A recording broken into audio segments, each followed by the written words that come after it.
SLI Education Study in USA assured scholarship. Contact 9881 welcome to crime confessions. గతంలో గ్రామాల్లో ఉన్న పరిస్థితి ప్రభావం లేదా భావజాల ప్రభావంతో కొంతమంది యువకులు అడవిబాటు పట్టారు. అడవిలోకి వెళ్ళిన తర్వాత బడుగు బలహీన వర్గాల కోసం నిరంతరం కృషి చేస్తూ వాళ్ళకి అన్ని విధాలుగా ఆదుకున్నారు. వాళ్ళు రాజకీయ చైతన్యం కల్పించడం కాకుండా వాళ్ళకి ఆహార పదార్థాలు ఇవ్వడంతో పాటు రకరకాలుగా వాళ్ళకి చేదోడుగా ఉండేవారు. ఆ విధంగా అడవిలోకి వెళ్ళి కొన్ని సంవత్సరాలు ఉన్న తర్వాత పార్టీ యొక్క విధి విధానాలు నచ్చకో లేదా వ్యక్తిగత కారణాలతోనో తిరిగి జనజీవన శ్రమంతో కలిసిన వారిని పరిచయం చేసే కార్యక్రమాలు ఈ వారం మన గెస్ట్ గువ్వల మహేష్ అలియాస్ సుభాష్. గువ్వల మహేష్ అలియాస్ సుభాష్ అంటే రాచకోట దళంలో ఉండేవారు. ఆ టైంలో ఆయన చేసిన యాక్షన్స్కి పోలీసులకు పెద్ద తలనొప్పిగా ఉండేది. పోలీస్ స్టేషన్ మీద అటాకులతో పాటు రకరకాల యాక్షన్లో ఎక్కువగా ముందుండేవారు. యాక్షన్ టీంలో గువ్వల మహేష్ ఉన్నారంటే పోలీసులకు కొంచెం హడలు ఉండేది. ఆయన చేసిన యాక్షన్లు ఆ విధంగా ఉండేవి. అసలు మహేష్ ఎందుకు అడవిబాటు పట్టారు, వెళ్ళిన తర్వాత అనుకున్న లక్ష్యాన్ని సాధించారా లేదా అన్న అంశాలతో పాటు తిరిగి బయటకు వచ్చిన తర్వాత మిగతా కొంతమంది నక్సలట్లాగా దందాలు చేస్తున్నాడా తిరిగి లేదా జనజీవన కలిసిన తర్వాత సామాన్య జీవితాన్ని అనుభవిస్తున్న విషయాన్ని మహేష్ అని తెలుసుకుందాం. మహేష్ నమస్తే. నమస్తే. గువ్వల మహేష్ అలియాస్ సుభాష్ 2000 నుండి 2006 వరకు రాచకోట దళంలో అంటే సిటీ శివార్లో ఏ యాక్షన్ జరిగినా ఫస్ట్ నీ పేరు వినిపించింది. అటు యాచారం పొల్యూషన్ అవ్వచ్చు, తర్వాత అక్కడ ఒక బీజేపీ నాయకు మీద అటాక్ అవ్వచ్చు, లేదు మహబూబ్నగర్లో మన్ననూరు పోలీస్ మీద అటాక్ అవ్వచ్చు, లేదు చౌటప్పల్ దగ్గర రిలయన్స్ బంక్ మీద అటాక్ అవ్వచ్చు, ఒక ఎస్ఐ మీద దాడులు, ఇవన్నిట్లో కూడా పేరు వినిపించింది. కానీ ఎవరికి చిక్కకుండా యాక్షన్ చేయడం పారిపోవడం అనేది మీ యొక్క స్టైల్. అంటే ఇన్ని యాక్షన్ చేయడానికి పార్టీ యొక్క ఆదేశాల మేరకు చేయడం తప్ప వ్యక్తిగతంగా ఎవరికి కారణాలు ఉంటాం. మీరు వెళ్ళిన తర్వాత అక్కడ చేసిన కార్యక్రమాలు ఏంటి, ఏ లక్ష్యంతో అయితే పార్టీలోకి వెళ్ళారో ఆ లక్ష్యం నెరవేరిందా లేదా అనే ప్రశ్న సమాధానం చెప్పే ముందు ఒకసారి గువ్వల మహేష్ కుటుంబ నేపథ్యం చెప్పు. మాది రంగారెడ్డి జిల్లా ఇబ్రహీంపట్నం రాయపూల్ గ్రామం. మేము అంటే పేద కుటుంబమే. మేము ముగ్గురం అన్నదమ్ములం. నేను రెండో ఆయనని, మాకు ఒక అక్క. నేను రాయపూల్లోనే 10th వరకు చదివిన. 10th అయిపోగానే 2000 లాస్ట్ మూమెంట్లో వెళ్ళిపోయాను. ఎందుకు అంత ప్రభావం ఏం చేసింది? ప్రభావం అంటే మా ఊరికి వచ్చేసి రాచకొండ దళానికి ఒక 5-6 కిలోమీటర్ల డిస్టెన్స్ దూరం అంతే. మైదాన ప్రాంతమే మా ఊరు, అయినా కూతవేడు దూరమే రాచకొండ. కాబట్టి ఎప్పటి నుంచో అంటే 80ల ప్రాంతం నుంచి రాచకొండ దళం మూమెంట్ ఇదంతా నడుస్తున్నది. ఆ ప్రభావం మా ఊరి మీద ఉన్నది. అట్లే మాతో పాటు మా ఇంటి పక్కన ఇల్లు కానీ ఇంకో ఇల్లు కానీ ఇంకా మా చుట్టాలు తెలిసిన వాళ్ళు వీళ్ళందరి దగ్గరికి దళం వచ్చిపోతుండే. అట్లా పరిచయం ఉంది. అందులో భాగంగా మా బావ ఆరుట్లైన ఒక అతను ఉండే, మా సొంత రిలేటివ్ బాబాయ్ చిత్తపురం అశోక్ అని, అశోక్ అలియాస్ పాండు, మననూరు దాడిలో చనిపోయాడు తాను. ఆయన ఆర్ఎస్యు ఉండి 7th నుంచే ఆర్ఎస్యు పరిచయాలు మాకున్నాయి. అట్లా ఇట్లా లింకప్ అయ్యి అట్లా వెళ్ళిపోయింది. ఫస్ట్లో మీరు దళంకి వెళ్ళినప్పుడు మీకు బాధ్యులు ఎవరు?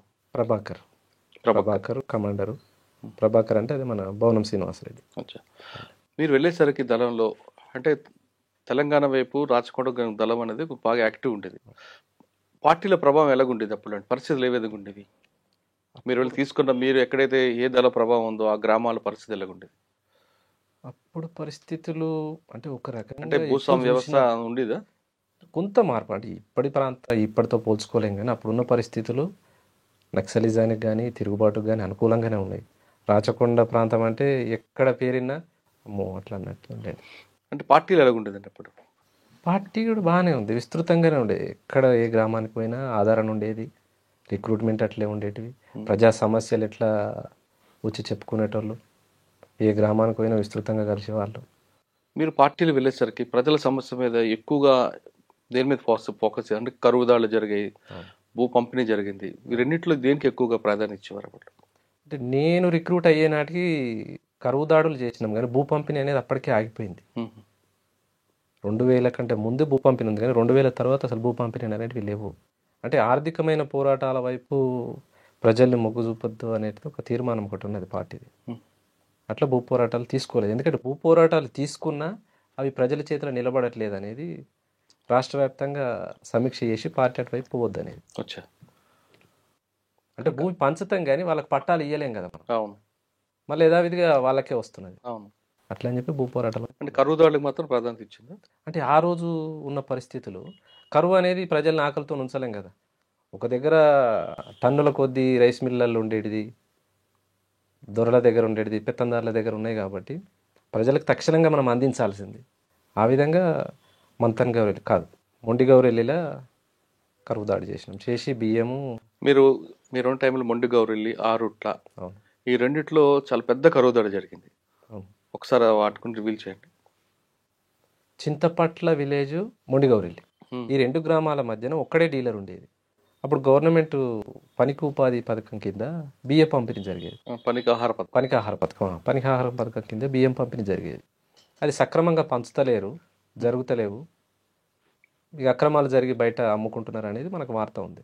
ఇట్లా కాదు మరి కరువు దాడికి సిద్ధపడదామా అనేసి ఒక వారం 10 రోజుల నుంచి ఆ గ్రామాల ప్రజలందరినీ కలిసి ఆ గ్రామాలలో ఉన్న సంఘాలతోని సమాచారం తీసుకొని అందరూ పార్టిసిపేట్ చేయాలి, మరి చేద్దామనంటే చేద్దామని ఒక నిర్ణయానికి వచ్చి దాడి చేసాం. దాడి చేసి బియ్యాన్ని ఎన్ని ట్రాక్టర్ గంటలప్పుడు జరిగింది ఇది? నైటే ఉహు. సాయంత్రం పూట 7 గంటలకు 8 గంటలకు ఊర్లోకి వచ్చేసి 2 గ్రామాల వాళ్ళని తీసుకొచ్చి మీరు తీసుకెళ్ళిపోండి, ఎవరి కాళ్ళు తీసుకుపోయారు అంటే ఎవరి కాళ్ళు తీసుకుపోయారు కానీ ఎవరంతలో వాళ్ళు సంతులు తీసుకుపోయి గౌరీల కాడ ఏం జరిగిందంటే వాళ్ళు ఒక బండ మీద ఊరు బయట పోసి పంచుకున్నారు. అది అప్పటికే లీక్ అయిపోయింది. తెల్లారి డిపార్ట్మెంట్ వచ్చిర్రు, కేసులు అయినాయి, అదంతా జరిగింది. ఎవరెవరైతే కేసుల పాలయ్యారో మళ్ళీ వాళ్ళందరినీ కూడా విడిపించినాం. మీరు పార్టీలో వెళ్ళేసరికి మీకు తుపాకీ మీద అవగాహన లేదు, కానీ పార్టీలకు వెళ్ళాక తుపాకీ పట్టుకొని ఎక్కడ ట్రైనింగ్ తీసుకున్నారు? గుట్టల్లోనే, రాజకొండ గుట్టలో, ఫారెస్ట్లోనే. ఎవరికైనా రిక్రూట్ అయిన వాళ్ళు ఎవరికైనా పార్టీ రోజువారీగా శిక్షణ ఉంటుంది. 3 నెలలకో 6 నెలలకో మిలిటరీ క్యాంప్ ఉంటుంది, పొలిటికల్ క్యాంప్ ఉంటుంది. పొలిటికల్ క్యాంపులో పొలిటికల్ శిక్షణ ఇస్తారు, మిలిటరీ క్యాంపులో మిలిటరీ శిక్షణ ఇస్తారు. ఈ రెండిట్లో దేనికి ఎక్కువగా మీరు ఇంట్రెస్ట్ చూపించేవారు? రాజకీయ వైపు వెళ్ళేవారా, లేదు తుపాకీ పట్టుకొని వెళ్ళాలనుకున్నారు? అంటే నేను ఇంట్రెస్ట్ చూపిస్తాం అనేది ఏముండదు. పార్టీ ఆదేశం ఏదైతే చేయమంటారో దానికి వెళ్ళాల్సిందే ఎవరమైనా. నేను ప్రస్తుతానికి రాచకొండ ప్రాంతం, నేను ఇక్కడనే పని చేస్తా అంటే కుదరదు. పార్టీ నిర్ణయానుసారం నువ్వు వేరే రాష్ట్రం పోవాలన్నా పోవాలి, వేరే జిల్లాకు వెళ్ళాలన్నా వెళ్ళాలి. అంటే రాజకీయము మిలిటరీ 2 మిళితమై పొలిటికల్ లైన్లానే వెళ్ళాలి తప్పితే మిలిటరీ ఆధీనంలోకి రాదు.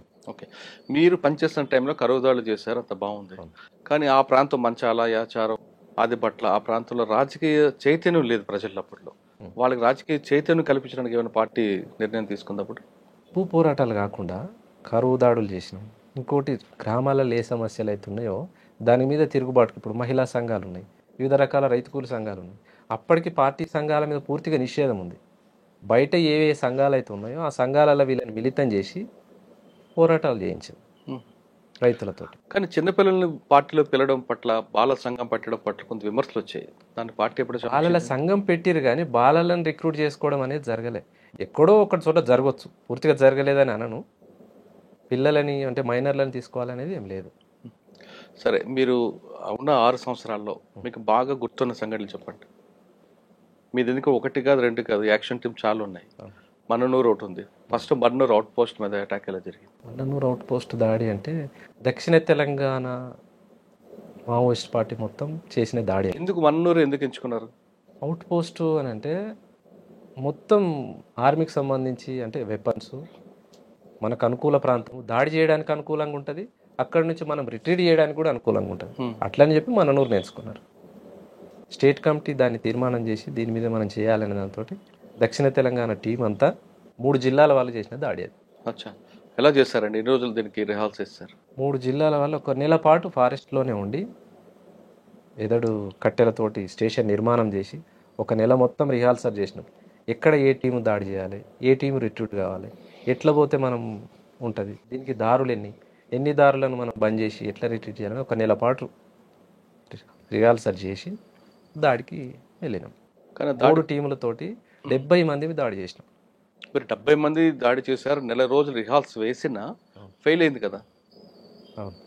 ఎందువల్ల అంటే ఫస్ట్ టీం, అసాల్ట్ టీం ఏదైతుందో అసాల్ట్ టీం వెళ్ళినప్పుడు అవుట్ పోస్ట్ ఎదురుగా గోడ బ్లాస్ట్ చేయాలి. ఫ్రంట్ గేట్ మందు పాత్ర పెట్టి బ్లాస్ట్ చేసినప్పుడు ఏం జరుగుతుంది అంటే గోడ కూలిపోతుంది. కూలిపోగానే టీం అనేది వెళ్ళిపోవాలి, లోపలికి వెళ్ళిపోయి కొట్టేసి వెపన్స్ సీజ్ చేసుకోవాలి. ఆ టీం వెళ్ళిపోయినప్పుడు మిగతా టీంలు వెనక వైపు నుంచి రావాలి. కానీ బ్లాస్ట్ చేసినప్పుడు ఓపెన్లో బ్లాస్ట్ అయింది కాబట్టి గోడ పడిపోలే. గోడ పడిపోయినందుకు పైనుంచి ఫైరింగ్ ఎక్కువైంది. అట్లా కొంత వెనుక లోపలికి వెళ్ళిన తర్వాత ఎస్ఐ కనిపిస్తుంటారు మీకు. అవును. ఎస్ఐ ముందు ఒక ఆయన మాట్లాడుతుంటారు, ఆయన్ని కూడా చనిపోయారు. అసలు లోపలికి వెళ్ళలేదు. ఒక సివిలియన్ చనిపోతారు కదా. బయట నుంచే ఫైరింగ్ జరిగింది. మననూరు అవుట్ పోస్ట్ మీద ఉమ్. బయట నుంచే దాడి జరిగింది, 3 వైపుల నుంచి. ఉమ్. లోపలికి వెళ్ళలేదు. కానీ ఒక ఆయన చనిపోయాడు కదా అందులో. ఎస్ఐ పారిపోతారు, ఒక ఆయన సివిలియన్ చనిపోతాడు కదా. అది ఐడియా. ఎంతసేపు జరుగుంటుంది ఫైర్ అది? 2 గంటలు 3 గంటలు జరిగింది. ఆ. 2-3 గంటలు అయింది ఫైర్. మళ్ళీ మీరు రిట్రీట్ అయ్యి ఎక్కడ కలుసుకున్నారు వీళ్ళందరూ? అందరం ఒకేసారి వెళ్ళిపోయినాం కదా. అయితే ఈ దాడి కంటే ముందు అచ్చంపేట నుంచి వచ్చిన రోడ్డు అది ఆపేసినాం, శ్రీశైలం నుంచి వచ్చిన రోడ్డు అక్కడ ఆపేసినాం, అమరాబాద్ పోలీస్ స్టేషన్కి ఒక టీం వెళ్ళిపోయింది, మళ్ళీ పోతే అచ్చంపేట పోలీస్ స్టేషన్కి ఒక టీం వెళ్ళిపోయింది. అంటే ఆ పోలీస్ స్టేషన్లో ఫోర్స్ కూడా ఈ మన్ననూరు దగ్గరికి రావద్దని చెప్పేసి మా మీదనే దాడి జరుగుతుందని వాళ్ళు అక్కడే ఆగిపోవాలి, ఈ టీం ఇక్కడ ఆగిపోవాలి, ఈ టీం ఇక్కడ ఆగిపోవాలి. అట్లా హైవేని కూడా దిగ్బంధం చేసి 70 మందితో దాడి చేసినారు. ఆ దాడిలో అశోక్ అనే కామ్రేడ్, ఇందాక నేను మా బాబాయ్ అని చెప్పి, తన అమరుడైన గొంతులో తూటపడ్డది తనకి. ఆయనకి లోపట సైన్యం అంటే ఆర్మీ శిక్షణ అనేది తక్కువ ఉంది. అంటే బయట సంఘాలలో పనిచేసిండు కానీ మిలిటరీ అనుభవం లేదు. ఆ దాడిలో ఉంటా అన్నాడు, సరే ఉంచాం. ఇంకో కామ్రేడ్కి కాలుకు తూటపడ్డది, ఇంకో కామ్రేడ్కి తొడకు తూటపడ్డది. 2 గాయాలైనవి. అశోక్ అమరుడైండు. అట్లా రిట్రీట్ అయినాం. అంటే అశోక్ అనే వ్యక్తి కామ్రేడ్ చనిపోయారు అక్కడ. అశోక్ అనే కామ్రేడ్ చనిపోయాడు. స్వామికి తొడల తూటపడ్డది. ఇంకా ఆనంద్ అని ఇంకో కామ్రేడ్ ఉండే, తనకేమో కాలు పాదానికి తూటపడ్డది. ఎంతమంది పాల్గొన్నారు? 70 మందిలో ఎవరో ప్రధానంగా ఉన్నారండి అందులో? సాంబశివుడు కూడా టీంకు మొత్తానికి సాంబశివుడు కమాండర్. డిప్యూటీగా రవి నల్గొండ జిల్లా సెక్రటరీ ఉండే. ఎవరు? నల్గొండ జిల్లా సెక్రటరీ రవి. రవి తను డిప్యూటీ కమాండర్గా ఉండే. అట్లా వీళ్ళిద్దరితో పాటు టీంకి ఒక కమాండర్ ఉంటాడు. 3 టీంలు కాబట్టి 3 టీంలు, 3 టీంలు. మీదేంటి? టీం మెంబర్గా ఉన్నా అంతే. కానీ మీరు వెళ్ళారు, ఇంత సక్సెస్ అయ్యారా? తుపాకులు తీసుకుని ఏమన్నా? కాలేదు కదా, దాడి ఫెయిల్ అయింది, వెపన్స్ ఏం రాలేదు. తర్వాత దీని మీద సమీక్ష జరుపుకున్నారా? జరిగింది. దీని సమీక్షలు ఏమొచ్చింది ఇన్పుట్ మీకు? అయితే ఈ దాడి జరుగుతున్నప్పుడే శ్రీశైలం నుంచి వచ్చిన హైవేని ఆపేసినాం కదా, కర్ణాటక పోలీసు వాళ్ళు వచ్చారు. కర్ణాటక పోలీసు వాళ్ళు వచ్చినప్పుడు మనం ఆల్రెడీ నష్టపోయినాము, ఒక కామ్రేడ్ చనిపోయిండు, వీళ్ళందరినీ కూడా ఇక్కడ వేసేద్దాం అనేది మనోళ్ళు అక్కడ ఆపిన టీం మాట్లాడి మనకు వాకిటాకిలా చెప్తే సాంబశివుడు వాళ్ళు ఏం మాట్లాడారంటే, లేదు వాళ్ళు సివిల్గా వచ్చిర్రు, 11 మంది వచ్చారు కర్ణాటక పోలీసు. వాళ్ళు ఎందుకు వచ్చారు? శ్రీశైలం దర్శనానికి పోయి రిటర్న్లో వస్తున్నారు. వాళ్ళు రిటర్న్లో వచ్చేటప్పుడు మనోళ్ళు రోడ్ ఆపేసారు కదా, రోడ్ ఆపిన దగ్గర మేము పోలీసు, మీరు కూడా ఇక్కడ ఆపిరు అనేసి వాళ్ళు మాట్లాడితే మీరు పోలీసా అని చెప్పేసి మనోళ్ళు పట్టేసి కట్టేసి వెనకకు ఆపిరాలు. మనది అది ఎట్లయినా ఫెయిల్ అయింది కదా, మరి ఇక్కడ వీళ్ళు దొరికిరు 11 మంది, వీళ్ళని వేసేద్దామని మాట్లాడితే వద్దు తప్పు, మనం అట్లా చేయొద్దు, దాడికి పోయిన దగ్గర ఏమైనా జరగవచ్చు కానీ వాళ్ళు సివిల్గా దొరికిరు మనకు తప్ప అని చెప్పి వాళ్ళని అట్లా అక్కడ ఉంచేసి గ్రేటే కదా వదిలేసి ఏం చేయలేదు వాళ్ళు. అంటే ఆయన గొప్పతనం అనుకోవాలా లేదా పార్టీ నిర్ణయం? అది పార్టీ నిర్ణయం ఒకటి ఉంటుంది, అప్పటికప్పుడు నిర్ణయాలు తీసుకునే దాంట్లో కూడా నాయకత్వం గొప్పతనం కూడా ఉంటుంది కొన్ని విషయాలలో.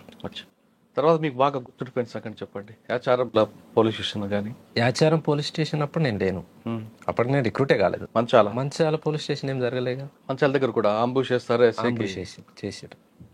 ఎందుకు? ఆయన కోసం? ఎందుకంటే ఎస్ఐ కోసం కాదు అది చేసింది. అప్పుడు జన్మభూమి ప్రోగ్రామ్ ఏదో జరుగుతున్నది, దేవేందర్ గౌడ్ మంత్రి గారు ఉన్నారు, పుష్పలీల మంత్రి గారు ఉన్నారు. అప్పుడు దేవేందర్ గౌడ్ కోసం అనేది పెట్టింది, కానీ హోమ్ మినిస్టర్ కోసం. ఇక మారుమూల ప్రాంతం రావద్దని మరి వాళ్ళకి ఎస్ఐబి ఇన్స్ట్రక్షన్స్ ఏమున్నాయి కానీ వాళ్ళు రాలేదు. వాళ్ళు వస్తారు అనే దాంతో పెట్టింది కాబట్టి వాళ్ళు రాలేదు, ఏదో జరగని అనేసి కొట్టేసారు. వస్తారని పెట్టారు కానీ ఎస్ఐ వచ్చారు అక్కడికి. డిపార్ట్మెంట్ వస్తున్నది, సరే డిపార్ట్మెంట్ అయినా ఏం కాదులే అనే దాంతో కొట్టిరు. బ్లాస్టింగ్లో తను ఎస్ఐ ఇంకో కానిస్టేబుల్ చనిపోయినట్టున్నారు. ఎస్ఐ గాయాలైనట్లే కదా? లేదు 2 చనిపోయారు, ఎస్ఐ ప్లస్ సంజీవరావు ఎస్ఐకి సంఘటన. సంజీవరావు ఎస్ఐకి ఏమో క్లెమూర్ మైన్స్ దాడిలో తనకు గాయాలైనవి. చాలా ఎందుకు అది? క్లెమూర్ మైన్స్ ఎక్కడ అంటే మన మొండిగౌరిల్లి అనే ఊర్లో కూమింగ్ పార్టీస్ ఎప్పుడు ఒక బాయ్ దగ్గర నుంచి వచ్చిపోతుండేది. మేము వచ్చిపోయే దారులు వాళ్ళకి ఎట్లయితే తెలుస్తాయో వాళ్ళు వచ్చిపోయే దారులు కూడా మాకు తెలుస్తాయి కదా, అట్లా వాళ్ళు వచ్చిపోయే దారిలో క్లెమోర్ మైన్స్ పెట్టి అంబుష్ ఏర్పాటు చేసినాం. రాళ్ళ గోడ, తెట్టెగూడ అంటాం కదా, తెట్టెగూడల మైన్స్ పెట్టి క్లెమోర్ మైన్స్ పెట్టి కూర్చున్నారు. వాళ్ళు తీరా దగ్గరికి వచ్చిన తర్వాత అంటే మన పాయింట్ బ్లాక్లోకి వచ్చిన తర్వాత పేల్చాలి. అవి రాకంటే ముందే కొంత మనోళ్ళు ఆతృతతోటి ముందే ఒత్తిరు. ఆ తెట్టెగూడలు పెట్టిరు కాబట్టి ఆ రాళ్ళు ఎగిరిపోయి తగిలినాయి అంతే. నిజంగానే దగ్గరకు వస్తే ఆ రోజున్న కూంబింగ్ పార్టీ మొత్తం ఎగరాల్సిందే. అట్లా జరగలేదు. ఈ టెక్నికల్ సపోర్ట్ ఎవరు ఇచ్చారు అప్పుడు మీకు? శిక్షణ ఉంటుంది కదా, మిలిటరీ శిక్షణలో ఓకే, క్లైమర్ బ్యాండ్స్ వాడడం అది కూడా. క్లేమోర్స్ కానీ గ్రెనేడ్స్ కానీ అన్ని రకాల వెపన్స్. అన్న మీరు చేసిన అన్ని యాక్షన్లో బాగా టఫ్ వచ్చిన యాక్షన్ చెప్పండి, బాగా కష్టపడ్డాం దీంట్లో అని. టఫ్ అని అంటే ఇక మననూరే అందరం కష్టపడ్డాం, కానీ ఫెయిల్ అయ్యారు. ఫెయిల్ అయింది. 1 నెల పాటు కష్టపడి 3 జిల్లాల టీం అంతా అంటే ఫెయిల్ అయింది ఏంటంటే మనం దాడికి వెళ్తాం, దాడిలో వాళ్ళు చేస్తారా మనం చేస్తామా ఇక అది చెప్పలేము. సరే వెళ్ళారు, ప్రజల కోసం పోరాటం చేశారు. అప్పుడు ఇప్పటికైనా మీకు అమ్మా నాన్న గుర్తు రాలేదా? వస్తారు కదా, అమ్మ నాన్నని మర్చిపోం కదా. పిలిపించుకున్నారా, మీరు వెళ్ళారా? ఎప్పుడు పిలిపించుకోలేదు. కానీ మీకోసం పోలీసులు మీ ఇంటికి వెళ్ళి తలుపులు కొట్టారు కదా, తెలుసా? ఒక్కసారి కదా 100 సార్లు. మరి అప్పుడు మీకు బాధ అనిపించలేదా? నక్సలైట్లలో పోయిన ప్రతి కుటుంబము బాధలు పడ్డోళ్ళే, అంత ఆషామాషిగా ఏముండదు. ఎక్కడ ఏం జరిగినా కుటుంబాన్ని తీసుకుపోవడం, ఎక్కడో జరిగితే ఇగో మీ పిల్లలు చనిపోయినరు, మీ కొడుకు చనిపోయిండు, ఇగో మీకు ఇది ఇస్తాం రండి, మీకు అది ఇస్తాం రండి. గుబ్బల మహేష్ కోసం అప్పుడులో పోలీసులు ముందు భయపెట్టడం, తర్వాత బెదిరించడం కాకుండా బుజ్జగించడం కూడా చేసేవారు. మీ ఇంటికి వెళ్ళి మీ అమ్మగారికి నాన్నగారికి బట్టలు పెట్టడం ఒక కార్యక్రమం పెట్టారు. అది కూడా వినకపోతే ఇల్లు బ్లాస్ట్ చేయించారు. ఈ 2 సంఘటనలు తెలిసే ఎప్పుడైనా? ఇల్లు బ్లాస్ట్ ఏం జరగలే, కానీ కొట్టడం చేశారు, కొట్టడం జరిగింది. మా తమ్ముడిని అంటే ఇల్లు మీ అమ్మగారిని అందరిని కొట్టారు, ఇల్లు కూలుస్తామని చెప్పారు. అది కూడా వినకపోతే బట్టలు ఇచ్చి కూడా మంచి చేసుకుందాం చూశారు. ఈ 2 సంఘటనలు మీకు నోటీస్కి వచ్చాయా? వచ్చినాయి. ఏమన్నారు అప్పుడు మీరు? వచ్చినాయి అంటే రాష్ట్ర వ్యాప్తంగా అన్ని కుటుంబాల మీద ఎట్లయితే దాడులు జరుగుతున్నాయో అందులో భాగంగా మా కుటుంబం మీద దాడి జరిగింది. కానీ బట్టలు ఇచ్చి బుజ్జగించుకున్న కార్యక్రమానికి మీరు దానికి సమర్థిస్తారా, వ్యతిరేకిస్తారా? రాజ్యం ఎత్తుగడలలో భాగంగా పార్టీని ఎట్లయితే అంటే ఉద్యమంలో లోపల ఉన్న వాళ్ళని బయటికి తీసుకురావడంలో భాగంగా డిపార్ట్మెంట్ చేస్తున్నటువంటి ఎత్తుగడలు, అది వాళ్ళ ఎత్తుగడ, అది దాన్ని ఎట్లా సమర్థిస్తాం అంటే ఇప్పుడు ఎట్లా నేను ఎట్లా బయటనే ఉన్నా అనుకో, ఆ రోజున్న పార్టీ ఆలోచన ప్రకారంగా అవి అనేది తప్పు, వాటిని ఏవి కూడా మనం పరిగణలోకి తీసుకోవద్దు. ఉమ్మడి ఆలోచనగా అంటే ఉమ్మడి ప్రజల కోసం పోయినప్పుడు మన కుటుంబం బాధలు పెద్ద విషయమేం కాదులే, అందరిలో భాగంగా జరుగుతున్నాయి అనే దాన్ని చూడాలి. కానీ దానికి కౌంటర్గా పార్టీ కూడా ఒక నిర్ణయం తీసుకుందట అప్పట్లో, అది వాస్తవా కాదో తెలియదు.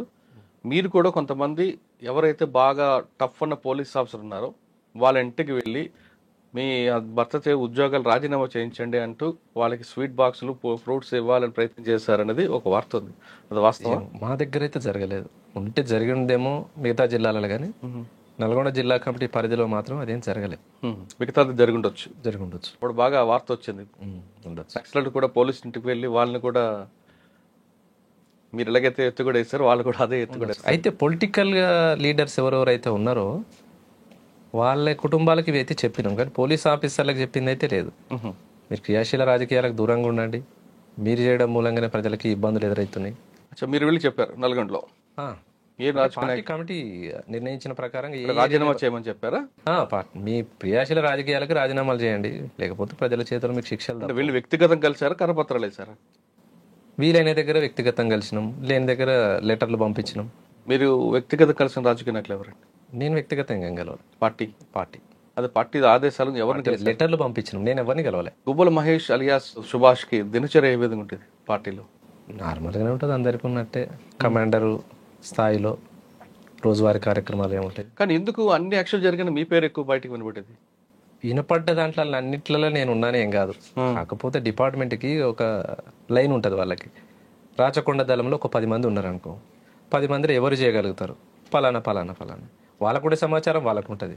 దాంట్లో ఆ పర్సన్ లేకపోయినా వాళ్ళ పేరు వస్తుంది. అన్నిట్లలో నేను ఉన్నాను ఏం చెప్పాను, పార్టీ నిర్ణయానుసారం జరిగేవి జరుగుతాయి. ఇక్కడ చోటబ్బల్ దగ్గర రిలయన్స్ పెట్రోల్ పంప్ అయితే దాంట్లో ఉన్నాం, రాచకొండ దళం అంతా ఉన్నది. ఎవరి కోసం అక్కడ మీరు మాటేశారు? సిఐ సలీం పాషా ఉండే అప్పుడు, చౌటప్పల్ సిఐ సలీం పాషా వస్తాడు. అంతకు ఒక 15-20 రోజుల ముందు రిలయన్స్ పంపులో డబ్బులు ఎత్తుకపోయారు. అవును, నక్సలైట్ల పేరు చెప్పి పార్టీ పేరు చెప్పి ఎత్తుకపోయారు. అప్పటి నుంచి రెగ్యులర్గా వస్తున్నాడు తను, అంటే ఏదో ఒక టైంలో సిఐ గారు వచ్చి దాన్ని విజిట్ చేసి వెళ్ళిపోతున్నాడు అనేది మనకు సమాచారం. సరే సిఐ వస్తున్నాడు కదా అనేసి మేము రెక్కి చేసినాం, టీం అంతా వచ్చినాం. పెట్రోలింగ్ వెహికల్ రాగానే మేము అటాక్ చేసినాం, రోడ్ దాటి. పక్కన గుట్టలు ఉంటాయి. అవును, ఆ గుట్టకే ఉండి రోడ్ దాటి, విజయవాడ హైవే ఉంది కదా. అవును, పెట్రోలింగ్ వెహికల్ వచ్చింది, మేము చూస్తానే ఉన్నాం. అంతకు ఒక 1/2 అవర్ ముందు అక్కడే ఉన్నాం, ఉండి చెట్లలో మాటేసి కూర్చొని. వెహికల్ ఎంతమంది ఉన్నారు అప్పుడు? 12 మంది ఉండి 12 మంది ఉండి దాడి చేసినాం. కానీ సియాలం పాషా గారు రాలేదు. ఏం జరిగింది ఆ ఘటనలో? దాడి ఎప్పుడైతే ఎంటర్ అయినామో, ఎంటర్ అవడంతోనే మేము ఫైరింగ్ ఓపెన్ చేసినాం. మొత్తం అయిపోయిన తర్వాత తెలిసింది సలీం పాషా లేడు అనేది. అయ్యో. అంటే వ్యక్తిగా మేము మా ముఖాలు తెలిసి ఉండవు కదా. అందులో ఎంతమంది చనిపోయారు? 4 అనుకుంటా, 4 పోలీసులు. అక్కడ రిట్రీట్ అయిన తర్వాత ఏ విధంగా వెళ్ళారు బయటకు మీరు? రోడ్డు దాటినామంటే ఫారెస్టే కదా ఇక. అవును, గుట్టాలు కదా, పుట్టనే కదా, నడుచుకుంటూ వెళ్ళిపోతాం. ఎంత దూరమైనా నడుచుకుంటూ వెళ్ళాల్సిందే. కాబట్టి మిగతా అడవికి రాచకొండ దళానికి ఒక తేడా ఉంది. Terrain problem. గుట్టలే తప్ప పెద్దగా ఫారెస్ట్ కనిపించదు. అవును, గుట్టలే. కానీ ఈ గుట్టల్లో యాక్షన్ చేసి తప్పించుకోవడం అనేది కొంచెం కష్టం పనే కదా. కష్టం. అటువంటి కష్టాలను ఎదుర్కొన్నారా ఎక్కడైనా ఒక దగ్గర? ప్రతిరోజు ఉండేటివి అవి. ఒక గుట్ట ఎక్కి ఇంకో గుట్ట దిగాల్సిందే. అంటే నల్లమల్ల అడవి లాగా కంటిన్యూషన్ ఫారెస్ట్ కాదు. ఒక ఊరుకు పోవాలన్నా మళ్ళీ ఇంకో గుట్ట దిగాల్సిందే. అటు ఇంకోటి గుట్టలలో కూడా కనిపిస్తాం కదా, చెట్లు ఉండవు కదా. ఉంటాయి లైట్గా, మామూలుగా చెట్లు ఉంటాయి, గుండ్లు ఉంటాయి. ఏదో అనువైన ప్రాంతం చూసుకొని ఉండవలసిందే. కానీ అంత ఇబ్బందులతో కూడుకున్నదే. ఇంకేం చేశారు మీరు యాక్షన్లో? బస్సులు దాడి చేయి. రియాజ్ చర్చలకు ప్రతినిధి రియాజ్ ఉన్నాడు కదా, రియాజ్ ఎన్కౌంటర్కి నిరసనగా తూప్రాన్పేట గేట్ మీద బస్సులు తగలబెట్టాయి. ఒక 4 బస్సులు, 4-5 అనుకుంటా. ఆర్టీసీ బస్సులు దగ్ధం చేయడం వెనుక ప్రజల ఆస్తే కదా అది. మరి ప్రజల ఆశను దగ్ధం చేస్తే మీరు ఎవరికి నష్టం చేస్తున్నట్లు? ఒక రకంగా ప్రజలకే నష్టం అది. కానీ మీరు చేసే పని వల్ల ఆ ప్రాంతంలో ఆ రోజులు ఉన్న పరిస్థితి ప్రకారంగా ప్రజలకే నష్టం. కానీ మేము చేసే పని కూడా ప్రజల కోసమే కదా అని ఆలోచన. కరెక్ట్, ప్రజల కోసమే. కానీ ప్రజల ఆస్తిని దగ్ధం చేయడం కాకుండా మీరు బస్సులు దగ్ధం చేయడం వల్ల ఆ గ్రామాలకు బస్సులు వచ్చేవి కావు. మారుమూల గ్రామాలకు వచ్చే బస్సులు ఎక్కడ కూడా తగలబెట్టలే. హైవే మీద సూపర్ ఎక్స్ప్రెస్ లైవ్ పోతాయి కదా, అవి మేము తగలబెట్టి. మారుమూల గ్రామాలకు పోయే బస్సులో నైట్ ఆర్డర్లు చాలా బస్సులు వస్తాయి. కానీ మీరు చేస్తుంటే వాళ్ళకి పనిష్మెంట్ కావాలి అని డిపార్ట్మెంట్ అప్పుడు ప్రజలను ఇబ్బంది పెట్టింది వాస్తవం. కొన్ని గ్రామాలకు బస్సులు బంద్ చేసింది వాస్తవం. గవర్నమెంట్ ఇబ్బందులు అయినాయి. మీరు ఇంకా చేసిన యాక్షన్ ఏమన్నా అక్కడ? ఈ ఇన్ఫార్మర్ పేర్లతోని చాలా మందిని జరిగినాయి అనుకో గ్రామాలలో. ఇటు రాచకొండ, రంగారెడ్డి గ్రామాలు జరిగినాయి. కింద నల్గొండ, నారాయణపూర్ సంబంధించిన రంగారెడ్డిలో ఎక్కడ చేశారు మీరు యాక్షన్? రంగారెడ్డిలో 3-4 పెద్దగా ఏం లేవు.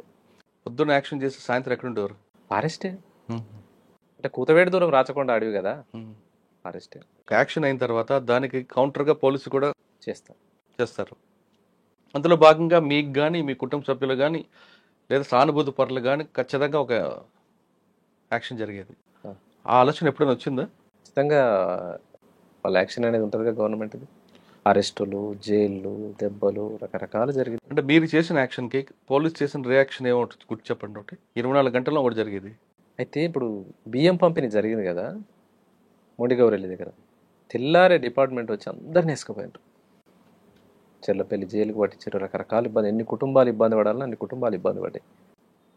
అక్కడ చేసిన సంఘటన రాష్ట్ర వ్యాప్తంగా పార్టీ అమలు చేస్తే కొంతలో మార్పు ఉండేది. ఎట్లా అంటే ఎవరైతే బియ్యం పంపిణీలకు పాల్గొన్న సభ్యులు ఎవరైతే ఉన్నారో, అంటే ఆ రోజు ఉన్న గ్రామస్తులు కావచ్చు, ఇబ్బందులు పడ్డ వాళ్ళందరినీ కూడా ఖర్చులు పెట్టి, ఎవరైతే లీడర్ ఆ రోజు ఆ గ్రామాలకు సంబంధించిన పెత్తందారులు ఉన్నారో వాళ్ళ ద్వారా ఖర్చులు పెట్టించి, జైలు ఖర్చులు, కోర్టు ఖర్చులు భరించి వాళ్ళ రిలీజ్ చేయించినాం.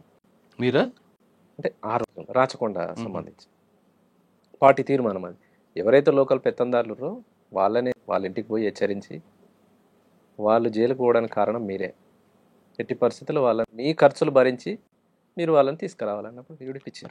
ఆ పాలసీ మిగతా అన్ని కూడా చేస్తుంటే బాగుంటుంది, కొంత బాగుండేది. ఎక్కడ సంఘటన జరిగినా మీరు అన్నట్టు పోలీసు నుంచి ఇబ్బందులు అయ్యేది, జైళ్ళు, కోర్టులు, రకరకాల ఇబ్బందులు. అంతా పేద కుటుంబాలలో పని చేసుకుంటేనే కుటుంబాలు గడిచేటివి. అట్లా రాష్ట్ర వ్యాప్తంగా జరగలేదు. కానీ అప్పట్లో మీరు చేసే కార్యక్రమం మీకు సపోర్ట్ ఇస్తే ఒకవైపు పోలీసుల నుంచి, ఒకవేళ ఇవ్వకపోతే మీ వైపు, ఈ రెండు మీ ఇద్దరి మధ్యన చాలా మంది పేదవాళ్ళ, గ్రామీణ ప్రాంత వాళ్ళు నలిగిపోయారు. గుర్తుందా మీకు? నలిగిపోవడం అనేది పార్టీ ఎవరిని కూడా ఇబ్బంది పెట్టదు. బయట మీడియా వాడే పదం కావచ్చు, ఇప్పుడు మీరు అన్నది పోలీసు ప్రచారం చేస్తున్న పదం కావచ్చు. కానీ ప్రస్తుతానికి నేను ఉదాహరణకు మీ దగ్గరకు వస్తాను, మీరు సహకరిస్తే అంటేనే మీ దగ్గరకు వస్తాను తప్పితే బలవంతంగా ఎవరిని కూడా చేయదు పార్టీ. అట్లా ఇబ్బంది పెట్టదు.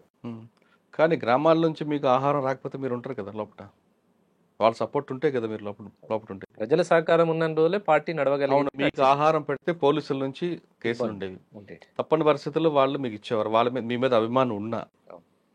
కానీ పోలీసులు వేధింపులు తట్టుకోలేక ఆహారం ఆపేస్తే మీ వైపు నుంచి కూడా వాళ్ళకి ఒత్తిడి ఉంటుంది కదా. అట్లా ఏం లేదు, అట్లా ఒత్తిడి అనేది ఏం లేదు. ఎవరిని కూడా అట్లా మేము ఒత్తిడి చేయం. ఒకవేళ అట్లా ఒత్తిడి చేసి మేము తెప్పించుకుంటే మాకు సరిగా అన్నం వస్తుంది అనేది లేదు. అంటే ఇబ్బంది పెట్టి వాళ్ళని అన్నం కానీ తెప్పించుకుంటే లోయపల్లి ఇలాంటి గ్రామంలో మీ బాధితులు చాలా మంది ఉన్నారు. మా బాధితులు అంటే మీ బాధితులు అంటే ఆహారం అంతక మీ వేధింపులు తట్టుకోలేక చాలా మంది పోలీసులకి వచ్చి ఇన్ఫర్మేషన్ ఇచ్చేవారు. తప్పదు. అట్లా ఎవరిని కూడా మేము ఇబ్బంది పెట్టింది లేదు. పోలీసులు అంటే డిపార్ట్మెంట్ ఎన్కౌంటర్లు చేయాలని చెప్పి, నక్సలిజాన్ని రూపుమాపాలని చెప్పి రకరకాల ఎత్తుగడలతోటి వాళ్ళు వస్తున్నప్పుడు మేము ఇబ్బంది పెట్టి అన్నం తెప్పించుకుంటే అన్నంలో విషయం కలిపిన సంఘటనలు చాలా ఉన్నాయి కదా. అటువంటి ఎప్పుడైనా ఎదురై నాకేం జరగలేదు, రాష్ట్ర వ్యాప్తంగా జరుగుతుంది కదా. అట్లా ఇబ్బంది పెట్టి రైతుల నుంచి కానీ జనాల నుంచి కానీ అన్నం ఎప్పుడు తెప్పించుకోం. కానీ అప్పట్లో వార్త ఎందుకంటే లోయపల్లి గ్రామం పేరు ఎక్కువగా వినిపించింది. మూమెంట్లో ఉన్న గ్రామము ఎన్కౌంటర్లలో లోయపల్లి అనగానే మన నక్సల్స్కి ఒక హబ్బు లాంటిది. ఆ గ్రామంలో చాలా మంది వెళ్ళారు. అదే గ్రామంలో పోలీసులకు అనుకూలంగా మారారంటూ ఒక ప్రచారం జరిగింది. ఉండొచ్చు. ఇప్పుడు ఒక అనువైన ప్రాంతం, ఇప్పుడు లోయపల్లె ఉదాహరణ మీరే చెప్పారు. ఆ ఊరంతా మాకుంటుందని నేను చెప్పలేను, పూర్తి మా ఆధీనంలో ఉంటుందని చెప్పలేను. వాళ్ళకున్న సంబంధాలు వాళ్ళకుంటాయి, మాకుండే సంబంధాలు మాకుంటాయి. అదే లోయపల్లి నుంచి బూడిద అనురాధ అని ఒక కాంప్రేడ్ ఉన్నారు. ఎప్పుడైనా ఎదురుపడ్డారా? కలిసి మా పనిచేస్తారు? టీం మెంబరేగా, మా దళమే, ఇద్దరం దళ సభ్యులం. ఇద్దరు కలిసి ఎక్కడ పనిచేశారు? రాచకొండ దళంలోనే పనిచేసినాం. 2003 దాకా తను రాచకొండలోనే ఉంది. 2003 తర్వాత ఆమె నల్లమలకు షిఫ్ట్ అయింది, అక్కడ నుంచి మెదక్ షిఫ్ట్ అయింది. కలిసి మీ ఇద్దరు కలిసి చేయలేదు యాక్షన్? ఇక్కడ దేవలమ్మ నాగారంలో ఇన్ఫార్మర్ జరిగిన దాంట్లో ఒకరిద్దరు ఇన్ఫార్మర్లను శిక్షించిన దాంట్లో ఉన్నాం. కానీ ఆమె పేరు మీ పేరు ఎందుకంటే ఎక్కువ అనిపించేది అప్పట్లో? యాక్షన్ జరిగిందంటే అదే ఇందాక నేను అన్నట్టు ఒక టీంలో ఎంతమంది ఉన్నారు, వాళ్ళ ఎవరెవరైతే చేయగలుగుతారనే డిపార్ట్మెంట్కి ఉన్న నాలెడ్జ్ ప్రకారం వాళ్ళు బయటకు రిలీజ్ చేసేది. అంతేగాని ఒకరిద్దరి పేర్లు వచ్చినంత మాత్రాన వీళ్ళిద్దరే పూర్తి సంఘటన చేసినట్టు కాదు. ఏదున్నా పార్టీ నిర్ణయం, అవును, కమిటీ అంతా నిర్ణయించి చేసిందే. వ్యక్తిగా నలుగురు కలిసి చేసిందే కానీ ఒక్కరు ఆధీనం కాదు. ఓకే. మీ దళంలో మీకు సమకాలికులు ఎవరు? మొత్తం నేను రాచకొండలనే ఉన్నది ఏం లేదు. 2001లో రిక్రూట్ అయిన తర్వాత ఒక 3 నెలలు ఇక్కడ ఉన్న తర్వాత కృష్ణపట్టి దళంకి వెళ్ళిపోయాను. అక్కడ 2002 వరకు ఉన్నా.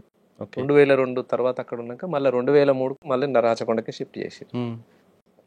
రాచకొండలో కానీ కృష్ణపట్టలో కానీ మీకు సమకాలికులు ఎవరు ఉన్నారా? ఆల్మోస్ట్ అందరు సమకాలికులు. అంటే ఏరియా కమిటీ ఉంటుంది, ఏరియా కమిటీ మెంబర్స్ ఉంటారు, వాళ్ళపైన ఏరియా సెక్రటరీ ఉంటాడు. ఏరియా కమిటీ మెంబర్స్ అందరూ కూడా సమకాలికులే. కానీ యాక్షన్లో మీతో పోటీ పడే వాళ్ళు ఎవరున్నారు? ఎవరికి చెప్పిన పని వాళ్ళు చేసేటోళ్ళు. ఆల్మోస్ట్ ఒక 2 పేరు చెప్పండి. మల్లేష్ ఉండే, మల్లేష్ బాగానే ఉండేది. ఇంకా ఇంకొక మల్లేష్ ఉండే. ఓకే. అంటే మీ తరంలో సాంబశివుడు యొక్క రాజకీయ ఉపన్యాసాలు ఎలాగుంటాయి, ఆయన మోటివేషన్ ఎలాగుంటాయి? బాగుండేది. అంటే తను ఒక 15-14 సంవత్సరాల ఉద్యమ అనుభవము, పొలిటికల్గా బాగానే ఉండేది, మిలిటరీ కూడా బాగానే ఉండేది. తను దాడులలో ఉన్నాడు, మన టీంలో ఉన్నాడంటే ఉన్న క్యాడర్కి అంతా కూడా కొంత మోరల్ సపోర్ట్ అనేది ఉండే. పెద్ద నాయకుడు మనతో పాటు ఉన్నాడు, ఏం కాదులే, మనం తక్కువ మంది ఉన్నా కొట్టగలుగుతాంలే అనే ధీమా అనేది ఉంటుంది. ఒక state secretary, state committee member మనతో పాటు ఉన్నాడు అంటే ఉంటుంది. కానీ యాక్షన్ చాలా ఫాస్ట్గా, నిర్ణయం కూడా చాలా ఫాస్ట్గా ఉంటాయి కదా. ఉంటాయి. కానీ పార్టీలో అంత వేగంగా నిర్ణయం తీసుకోవడం కూడా పార్టీ ఒప్పుకోదు కదా, ఆలోచించి నిర్ణయం తీసుకోవాలి కదా. అంటే దీంట్లో ఏంటంటే ఏదైనా కమిటీ తీర్మానం అనేది ఒక వ్యక్తిగా వచ్చేది కాదు. ఒక జిల్లా సెక్రటరీ ఉండని, స్టేట్ సెక్రటరీ ఉండని ఫాస్ట్గా వస్తాయి, తను ఒక్కడే తీసుకోగలుగుతాడు అనేది ప్రచారం. అంటే ఆ వ్యక్తి పాత్ర లేదని నేను అనను. ఏదైనా వ్యక్తి పాత్ర ఉంటుంది, అందులో భాగంగా కమిటీ పాత్ర కూడా ఉంటుంది. ఏ సంఘటన వెనుక కూడా వ్యక్తి పాత్ర కంటే కమిటీ పాత్ర అనేది ఉంటుంది.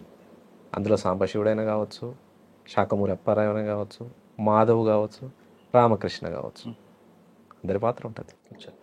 ఎప్పుడైనా మీరు నల్లమల దళం ఉంది లేదా మెదక్ నుంచి కానీ ఈ దళం పాస్ అవ్వాలంటే మీ రాచకొండ మీద నుంచి దళం పాస్ అవ్వాలి. ఎప్పుడైనా ఒక మంచి కేంద్ర కమిటీకి కానీ వాళ్ళకైనా దారి చూపించారా? చాలా. అంటే 2000 చౌటప్పల్ దగ్గర సంసార్ నారాయణపూర్ దగ్గర క్రాస్ అవుతారు కదా, ఇక్కడ అనేది ఏం లేదు. అంటే వాస్తవానికి 2001లో మెదక్ జిల్లాని ఎత్తేసినప్పుడు మాధవ్ అక్కడనే ఉన్నాడు, ఇక్కడ మెదక్ జిల్లాలో. మెదక్ ప్రాంతం నుంచి నల్లమలకు రావాలైనా ఎవరైనా రాచకొండ దళాన్ని అప్రోచ్ అయ్యి రావాల్సిందే. మెదక్ నుంచి వచ్చిన తర్వాత సిద్దిపేట ఈ ప్రాంతం నుంచి భువనగిరి ఆలేరు దళం టచ్ అవుతుంది. ఆలేరు దళం తర్వాత రాచకొండ దళం, రాచకొండ దళం కనగల్లు, కనగల్ దళం తర్వాత కృష్ణపట్టి అంటే నల్లమలకు టచ్ అప్పుడు. అట్లా 1 by 1 ఎవరి పరిధిలో వాళ్ళు తీసుకుపోయి అప్పచెప్పాల్సిందే.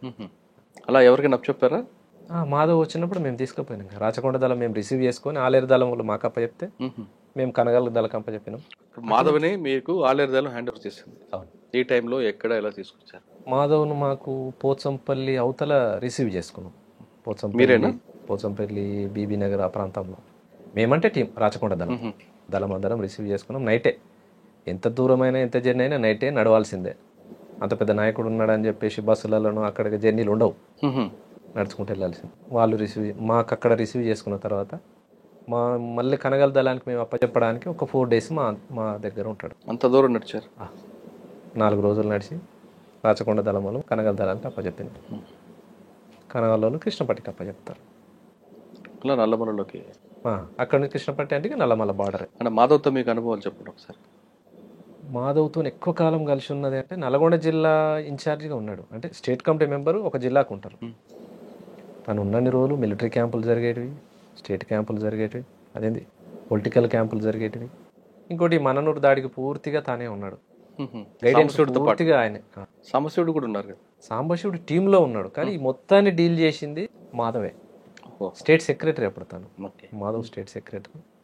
రాష్ట్ర వ్యాప్తంగా ఎక్కడ ఏం జరుగుతలేవు, ఇది ఒక్కటి మనం కొట్టగలిగితే రాష్ట్ర వ్యాప్తంగా మంచి ప్రభావం ఉంటుంది, పరిస్థితులు ఉంటాయి అని చెప్పేసి చేపించిన దాంట్లో మాధవ్ పాత్ర ఉంటుంది. కానీ అది ఫెయిల్ అయింది. తర్వాత దాన్ని ఆయన సమీక్షలు ఏమంటారు?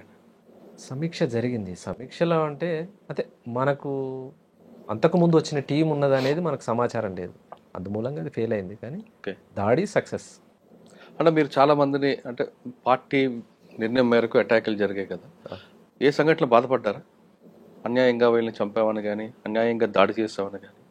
1-2 జరిగినాయి, గుర్తు తెచ్చుకోండి ఒకసారి. నారాయణపూర్ ప్రాంతంలో జరిగినాయి. అంటే కొంత రాంగ్ సమాచారం. ఎట్లా అంటే ఆ రోజు 2005 పరిస్థితికి ఏంటంటే నయీం మూమెంట్ అనేది బాగా ఉంది విస్తృతంగా. ప్రతి గ్రామంలో పట్టుకుపోయి కొట్టడము, చంపేయడము, నరికేయడం. ఎవరిది? నయీముద్దీన్ ప్రాంతం. డిపార్ట్మెంట్ కంటే ఎక్కువ నయీముద్దీన్తో ఇబ్బందులు పడ్డ గ్రామాలు ఎక్కువ, కుటుంబాలు ఎక్కువ, చిన్న భిన్నమైన కుటుంబాలు. అందులో భాగంగా ఒకరిద్దరు నయీంకు కలిసిరని చెప్పేసి మనకున్న సమాచారం మేరకు 1-2 జరిగినాయి. తర్వాత ఆ కుటుంబాలకు వెళ్ళి కలిసి కూడా చెప్పిండ్రు. అది కాకుండా ఇంకా 1-2 జరిగినాయి అంటున్నా, పూర్తిగా తప్పిదాలన్నీ. అంటే ఆ సంఘటన బాధపడ్డారు, తప్పు చేసామని క్షమాపణ కూడా అడిగారు. మీకు మీ పనిచేస్తున్న టైంలో బాగా టఫ్ ఇచ్చిన పోలీస్ ఆఫీసర్ ఎవరు? ఇబ్రహీంపట్నం ప్రాంతంలో సిఐ కిష్టయ్య బాగా ఇబ్బంది పెట్టిండు ఆ గ్రామాలని. యాచారం బెల్ట్ నుంచి యాచారం, మంచాల, ఇబ్రహీంపట్నం, సాగర్ రోడ్, గౌడ్, రైట్, ఈ గ్రామాలన్నిటినీ బాగా ఇబ్బందులు పెట్టిండు. ఒక టైంలో అన్ని గ్రామాలలో పోయి సిపిఎం వాళ్ళు ముందరుండి స్టేషన్ ముందర ధర్నా చేయించిన పరిస్థితి. బాగా ఇబ్బందులు పెట్టిండు. ఇక్కడ ప్రాంతం వచ్చేసి అక్కడ రాచకొండ వైపు అక్కడ చాలా మంది ఉన్నారు. ఎవరి పేరు చెప్పండి? సిఐ శ్రీనివాస్ ఉండే. శ్రీనివాస్ అనే పేరు, సర్నేమ్ గుర్తులేదు.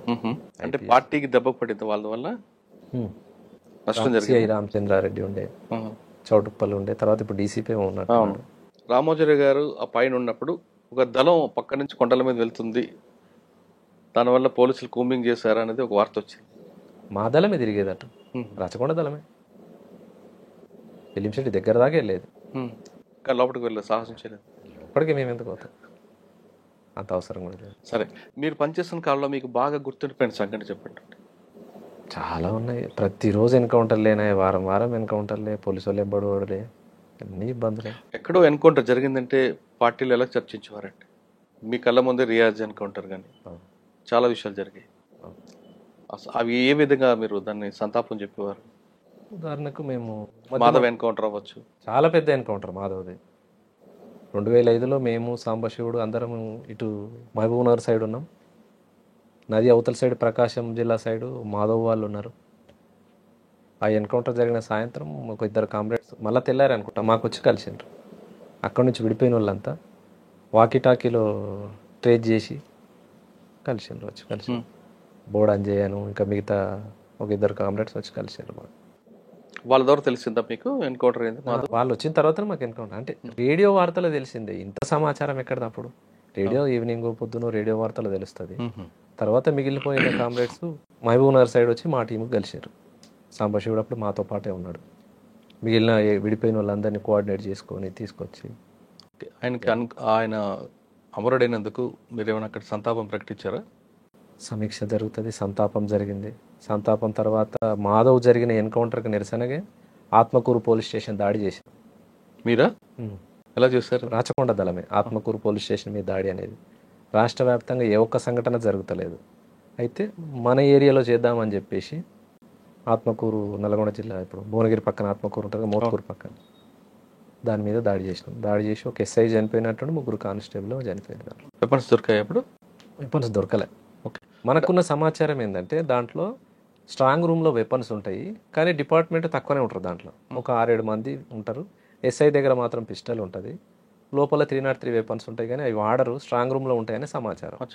ఆ విధంగా దాడి చేసినాం. పోలీస్ స్టేషన్ కొంత బ్లాస్ట్ చేసినాం, కానీ ఆ స్ట్రాంగ్ రూమ్ తీయలేకపోయినాం. మాధవ్ ఎన్కౌంటర్కి రిటాలియేషన్ చేశారు. ఆ విధంగా ఇంకేమైనా చేశారా? అదొక్కటే, ఆత్మకూరు పోలీస్ స్టేషన్ ఒకటే దాడి చేసినాం. దాడి చేసి ఒక ఎస్ఐ దగ్గర పిస్టల్ వచ్చింది, మిగతా 3 కానిస్టేబుల్ ఏమో చనిపోయినట్టున్నారు. ఎస్ఐ ఎవరు అప్పుడు? మహమ్మద్ జిలానీ ఓకే. ఎస్ఐ. మీకు 2 వీలర్లు అని ఎక్కడ దొరికేవండి అప్పుడు? సంబంధించిన వాళ్ళు మన వాళ్ళు ఉంటారు కదా, అంతా మిలిటెంట్స్, సానుభూతి పరులు, వాళ్ళయే. గుట్టల్లో కూడా చాలా ర్యాష్ డ్రైవింగ్ చేస్తారు సుభాష్ అంటారు. అట్లా ఏం లేదు, అందరితో పోయినట్టే అన్నట్టు. కానీ బాగా పేరుంది కదా.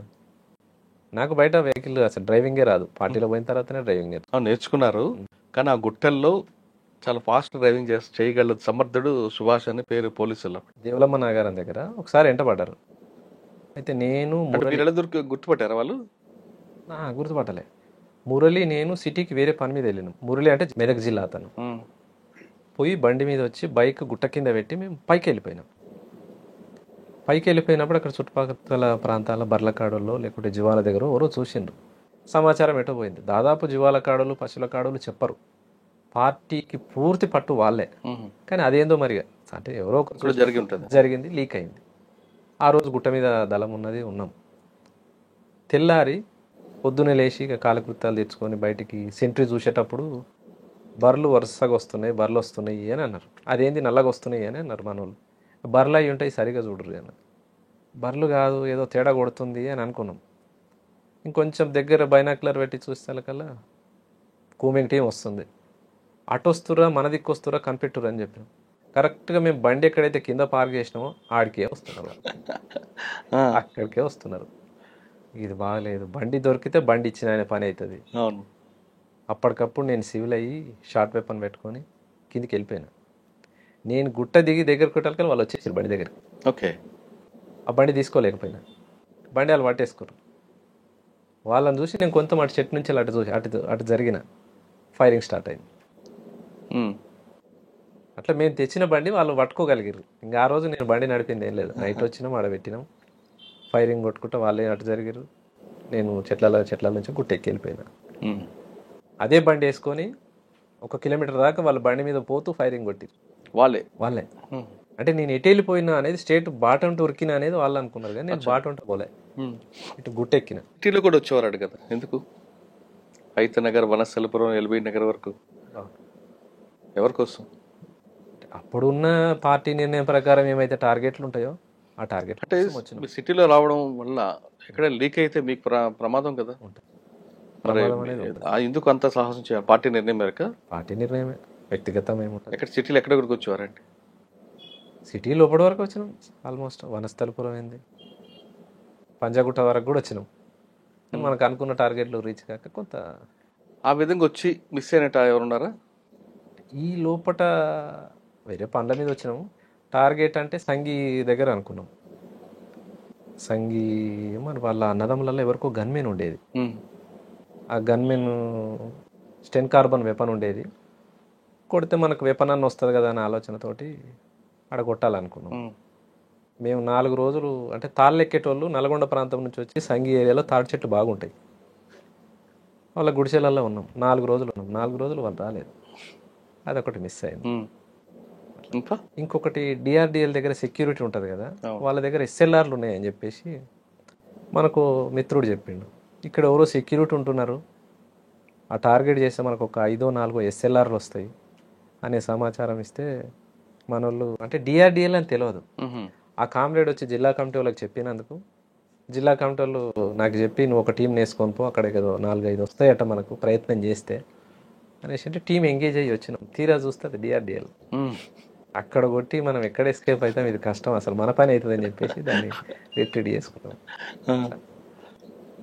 అందులో భాగంగా అంతకన్నా ముందు 2005 కంటే ముందు హైతనగర్ రిక్కీ చేసినాం. Hayathnagar police station, Keesara police station, Maheshwaram police station, Kandukur police station, outskirt జిల్లాలల్లో అంటే సిటీ అవుట్స్కట్స్ ప్రాంతంలో ఉన్న ఈ పోలీస్ స్టేషన్లో రిక్కీ చేసుకున్నాం.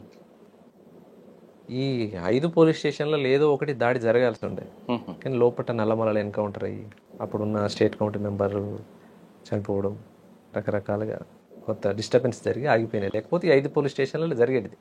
మీరు పంజాగుట్టకు వచ్చి షాన్బాగ్ దగ్గర ఒక central committee member Takkedapalli Vasudevarao alias Ashanna కలిశారని వార్త ఉంది, వాస్తవం?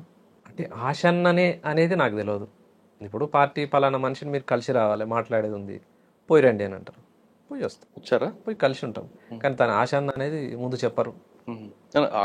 వచ్చిన తర్వాత కలిసారా లేదా?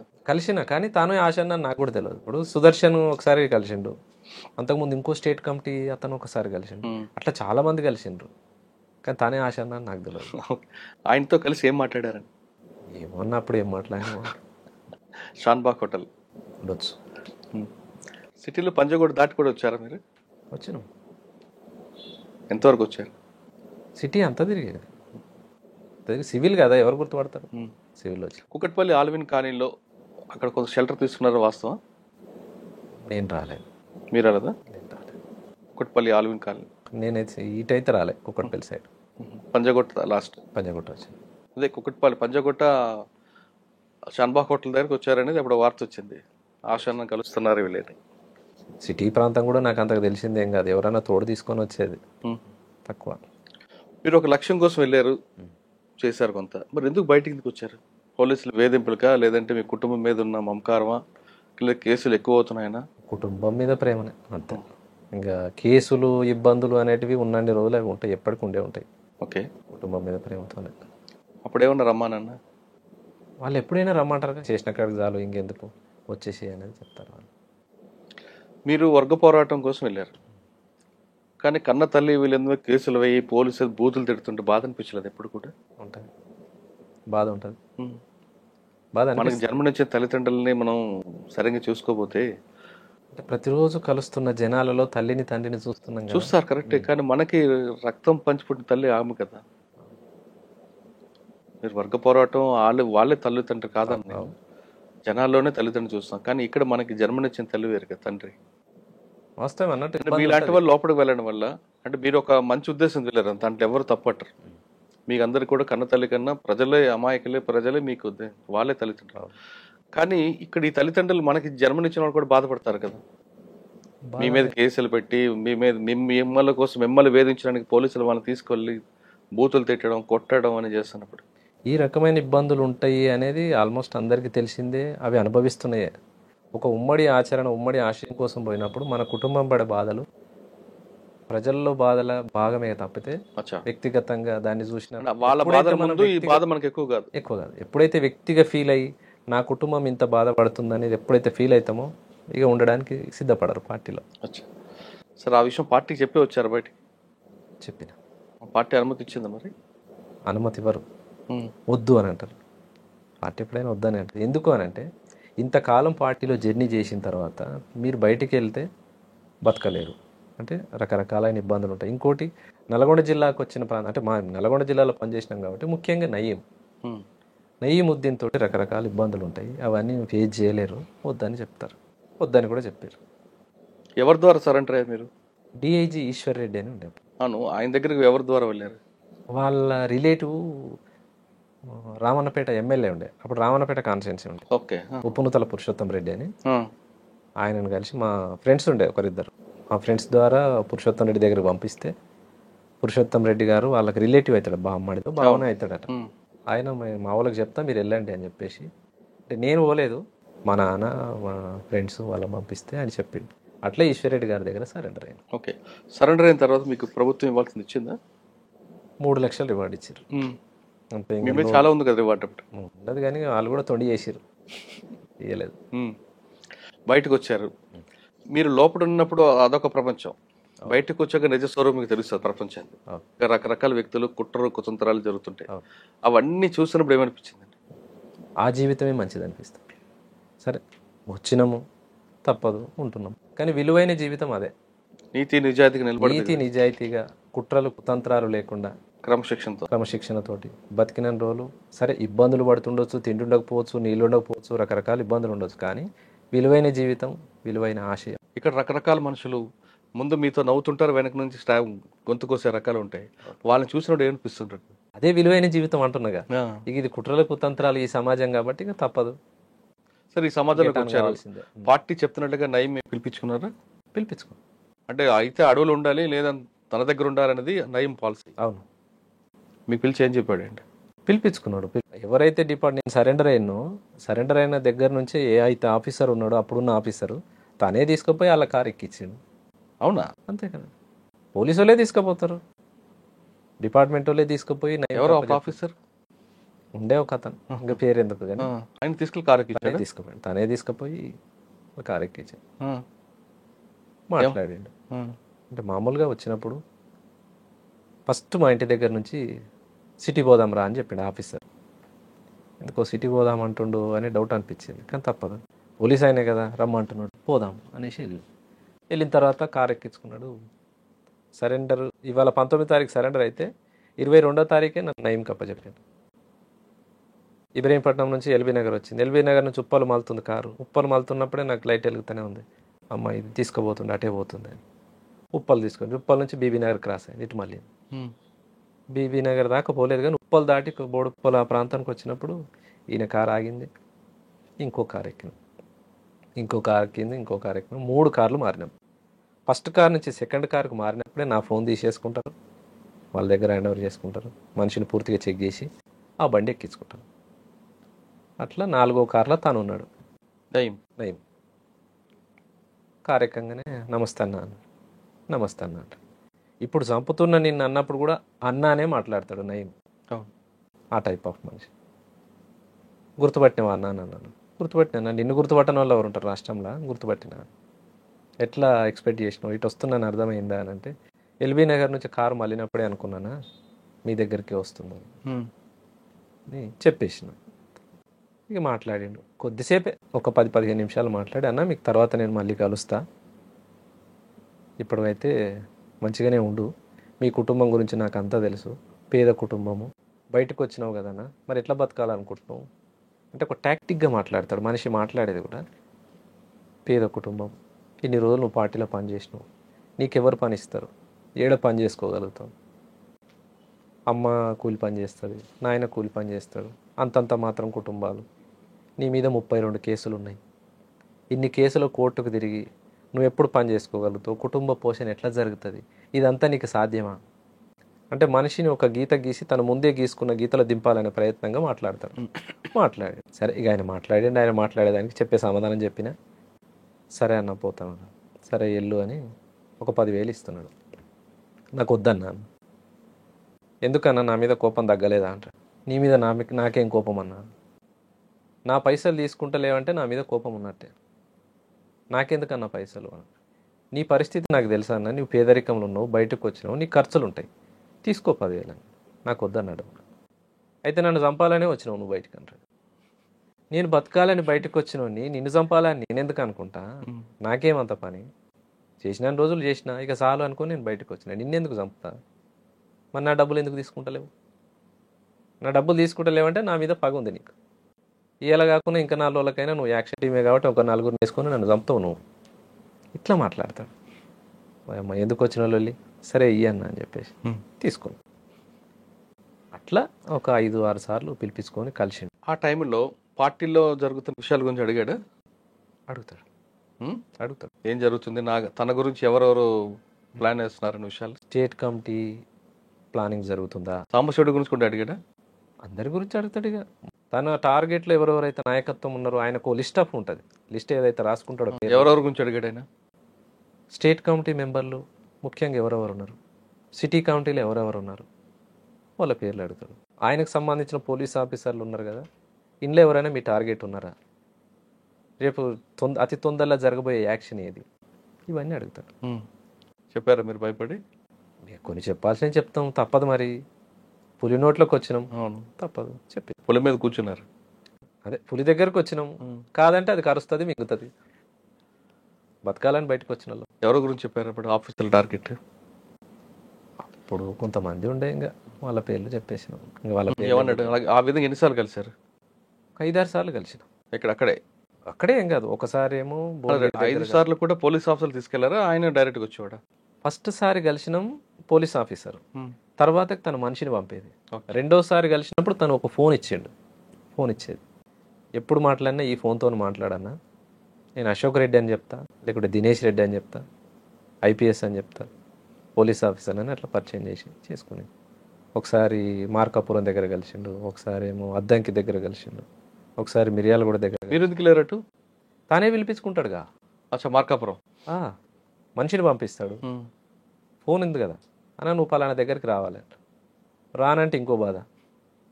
సరే అన్న, ఏడికి రావాలి మరి అంటే, పలానా ఓవైసీ హాస్పిటల్ దగ్గరికి రా, మనోడు ఒక మెంబర్ ఉంటాడు, నిన్ను అప్రోచ్ చేసుకుంటాడు అని చెప్తాను. హాస్పిటల్ దగ్గర రాగానే వాళ్ళు కలుస్తారు, మనల్ని చెక్ చేసి మన ఫోన్ తీసుకొని హ్యాండ్ ఓవర్ వేసుకుంటారు, వెళ్ళిపోతారు. ఎటు తీసుకుపోతురో చెప్పరు, ఎప్పుడు మనల్ని వదిలేస్తారో చెప్పరు. అట్లుంటుంది. అలా మార్కాపురం అద్దంకి ఒకసారి మార్కాపురంలో కలిసి, ఒకసారి అద్దంకి, ఏమంటారు? 5-6 సార్లు కలిసి. ఏమంటాడు అప్పుడు? నా టీంలో పని చేయి, లేదా పలానా టార్గెట్ పార్టీ చేస్తుంది, నీకేమైనా దాని మీద సమాచారం ఉందా, పలానా యాక్షన్ కోసం ఈ పోలీస్ ఆఫీసర్ని కొట్టడానికి వాళ్ళు వస్తున్నారు, నాకు ఇన్ఫర్మేషన్ ఉంది, నువ్వు వాళ్ళని గుర్తుపడతావా? నాకు తెలియదు అన్న. ఆయన నీతో పాటు ఉన్న వాళ్ళే, నీకేం తెలియదు అంట. నాకు తెలియదు అన్న, నేను చూడలేదు వాళ్ళని. నేను ఒక నల్గొండలనే పని చేసిన, కానీ మిగతా అన్ని జిల్లాలు నాకెట్లా పరిచయం ఉంటుంది? మార్కాపురం అంటే నల్లమల అవతల బార్డర్కి వస్తుంది, నాకు పరిచయం లేదు. నేను ఎట్లా నాతో పాటు టీంలో పని చేయరాదని కూడా అడిగింది. నేను చెయ్యను అన్నాను, నేను బతకాలని బయటకు వచ్చినాను. మళ్ళీ నేను పార్టీకి టార్గెట్ అవుతా, నీతో పాటు పని చేస్తుండొచ్చు, పార్టీ నన్ను తప్పేసి. ఒప్పుకున్నాడా? ఎందుకంటే ఆయన ఎప్పుడు సరెండర్ నక్సల్స్కి ఒకటే చెప్పేవాడు, అయితే అడవిలో ఉండాలి లేదా తన దగ్గర ఉండాలని. అట్లే ఉండదు, అట్లా కొద్ది మందినే ఉండొచ్చు, అట్లా కూడా చేసి ఉండొచ్చు. కానీ నాకు తెలిసిన ఒక 6-7 మంది కామ్రేడ్స్ని కూడా నేను చూసినా, కానీ అంత ఒత్తిడి ఏం చేయలేదు. సామరస్యంగా పని చేస్తా అనుకుంటోళ్ళని పని చేయించుకుంటూ, చేయని అనేటోళ్ళని వదిలేసి. అలా 6 సార్లు కలిశాడు. తర్వాత ఇంకా వదిలిపెట్టాడా? తర్వాత వదిలేసి. నేను ఎందుకు రాయుడితో పని లేని టైం వేస్ట్ అన్నట్టు వదిలేసుకున్నాను. తను ఇచ్చిన ఫోన్ కూడా నేను ఎక్కువ కాలం ఏముంచుకోలేదు, 1 నెల ఉంది నా దగ్గర అంతే. ఆ నెల తర్వాత ఎందుకు మన కాళ్ళు బతకాలని బయటకు. కానీ అప్పటి నుంచి నయం యాక్షన్లు చాలా జరుగుతున్నాయి. చాలా మందిని చంపాడు. ఎప్పుడైనా మీకు టార్గెట్ చేస్తాడని ఊహించారా మీరు? అనుకున్నాం. ఒకసారి అన్నాడు కూడా, ఒక దగ్గరికి, మా దగ్గర జనార్షణ వెంచర్ ఉంటుంది, జనార్ష వెంచర్ రమణమూర్తిది అది. ఆ వెంచర్ కాడికి వేరే పని మీద మా మిత్రుడు నేను ఇద్దరం కలిసి పోయినాం. సరే, ఆయనకేం లావాదేవీ ఉందో నాకు తెలియదు. మామ గిడిదాకా పోదండా అంటే పోయినాం. ఇక తనే మాట్లాడుకుని నేను బయట కూర్చున్నా, వచ్చేసిన. తెల్లారి ఫోన్ వచ్చింది, డబ్బులు వసూలు చేస్తున్నావు అంటాడు. ఎక్కడన్నా అని, పలానా జనార్ష కంపెనీ దగ్గరకు పోయినావుగా అన్నాడు. పోయినా అన్నాడు. మరి ఏం మాట్లాడినవాడా అంటాడు. నాకు తెలియదు, నేనేం మాట్లాడలే. మా మామ రమ్మంటే పోయినా, మా మామ మాట్లాడుకున్నాడు. ఏం మాట్లాడుకుంటూ ఆయనకేం లావాదేవీ ఉంది నాకేం తెలుసు. లేదు, నువ్వు డబ్బులకే పోయినావు, నువ్వు డబ్బులే వసూలు చేస్తున్నావు. నిరూపించన్నా, నేను నిజంగానే డబ్బులు అడిగినట్టు నువ్వు నిరూపించు, నువ్వు ఏ శిక్ష చేసినా నేను సిద్ధమే, నువ్వు వేడికి రమ్మన్నా వస్తా అని చెప్పాను.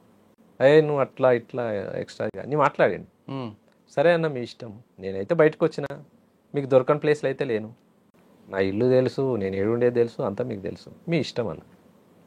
ఇంకా అప్పటి నుంచి బంద్గా, ఇంకా ఫోన్లు లేవు, మనిషి లేవు. కానీ కొంతమంది మీ పేరు చెప్పి వసూలు చేశారని వార్త ఉంది అప్పట్లో. అవును, వాస్తవం. వాస్తవం, వసూలు చేసారు.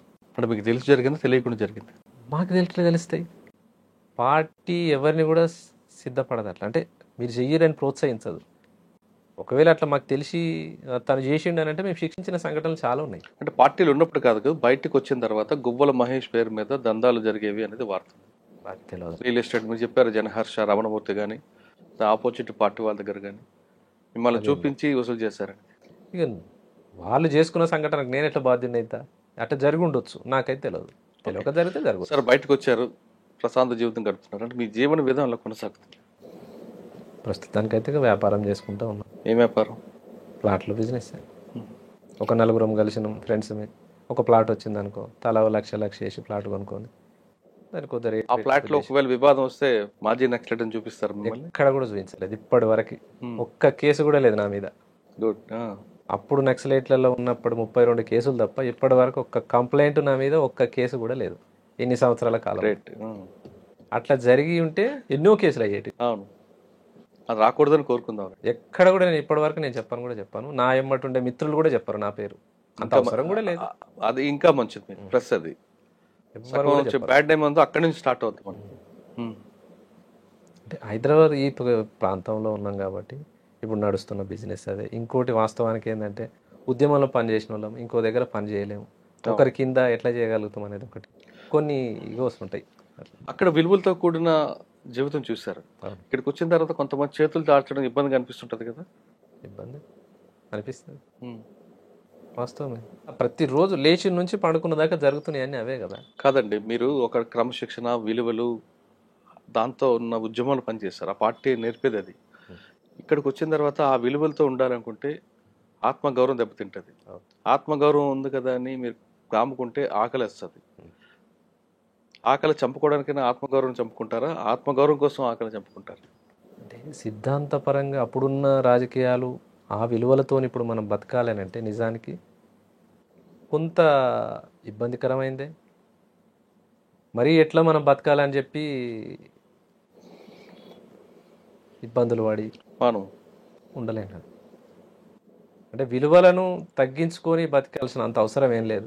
సరే ఇవాళ మనకు రూపాయి దొరుకుతుంది, ఆ రూపాయే చాలు. 10 రూపాయల కోసం అడ్డదారులు దొక్కాల్సిన అవసరం లేదు. కరెక్ట్.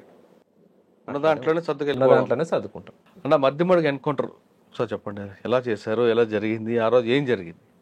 మధ్యమడుగు ఎన్కౌంటర్ అంటే మేము స్టేట్ కమిటీ ఏదో మీటింగ్, జిల్లా కమిటీ మీటింగ్ జరిగింది నల్లమల ప్రాంతంలోనే జరిగింది. అంటే మధ్యమడుగు అవతల ప్రాంతం. అక్కడ నుంచి నల్గొండ టీం విడిపోయి నల్గొండ టీం నల్గొండ జిల్లా కంటే కృష్ణపట్టి ఏరియాకి వచ్చేటప్పుడు ఇప్పలపల్లి టు మధ్యమడుగు మధ్యలో రోడ్, ఒకటే రోడ్, అది రావడం పోవడం. వస్తున్నాం, దాటేటప్పుడు నైటు దాటలేమని చెప్పేసి మాతో పాటు 2 కామ్రేడ్స్ జ్వరం వచ్చి పడుకున్నారు. వాళ్ళు జ్వరం ఉన్నది బాగా, మలేరియా, అందరికి ఇబ్బంది, నల్లమల మలేరియా వస్తుంది కామన్గా. నడవలేని పరిస్థితిలో ఈ నైట్ ఇక్కడ ఉందాంలే, ఈ నైట్ ఇక్కడ ఉండి పొద్దున రోడ్డు దాటుదాం అనుకున్నాం. తెల్లారింది 5:30, 6 ప్రాంతంలో రోడ్డు దాటుతుంది. దాటేటప్పుడు ట్రాక్టర్ తిరుగుతుంది రోడ్ ఎమ్మటి, ఒకటే సౌండ్ వస్తుంది. ఈ దగ్గర పట్ల అసలు పొలాలే లేవు, కానీ ట్రాక్టర్ సౌండ్ వస్తుంది. ఏదో సౌండ్ వస్తుంది, ట్రాక్టర్ తిరుగుతూ ఉంది, పొలం దున్నుతుందని ఒక కామ్రేడ్. ఏదైనా ఉండొచ్చులే మరి, దున్నకాలు, రైతులు, కట్టెలు, ఎరువు సప్లై ఉంటాయి కదా, అదేమనుకున్నాం. కానీ మా దగ్గరనే అటు ఇటు తిరుగుతూ ఉంది. అది ఇదేదో తేడా కొడుతుంది, కొంత గమనించండి అని చెప్పేసి పైలట్ టీంను పంపించాం. ఎంతమంది ఉన్నారు అప్పుడు టీంలో? 15 మంది ఉన్నాం. స్టేట్ కమిటీ ఉందా? ఏమే రాచకొండ, కృష్ణపట్నం, నల్గొండ జిల్లాకు సంబంధించిన టీం.